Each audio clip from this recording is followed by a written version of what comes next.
अनेकांच्या पोटातील ओठावर येणाऱ्या गुपितांची बिनधास्त मांडणी करणारं बातमीपत्र।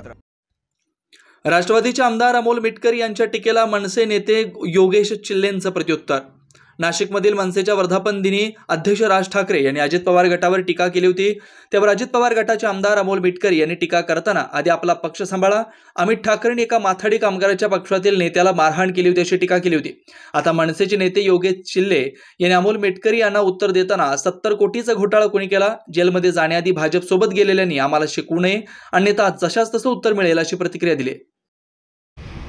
अमोल मिटकर यांनी आम्ही कोणाला चोपलं याचा विचार करण्यापेक्षा मावळच्या शेतकऱ्यांना गोळ्या झाडून कोणी ठार मारलं याचं उत्तर पहिलं जनतेला दिलं पाहिजे। तर त्यावेळी माननीय अजित पवार हेच उपमुख्यमंत्री होते, त्यामुळे पहिला विचार तो झाला पाहिजे। राहिला प्रश्न आमच्यावरती, आमच्या माननीय अमित साहेबांवरती काय आरोप झाले आहेत याचा, अरे 70,000 करोडचे आरोप तुमच्यावरती मोदींनी केले होते।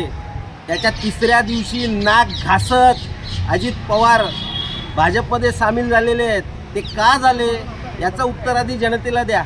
नको तेवढा भ्रष्टाचार केलेल्यांनी लाज लज्जा सोडून आमच्यावर आरोप करू नये, त्याला जशास तसं उत्तर दिलं जाईल। बेधडक निर्भीड बिनधास्त मांडणी करणारा खबऱ्या लाईव्ह।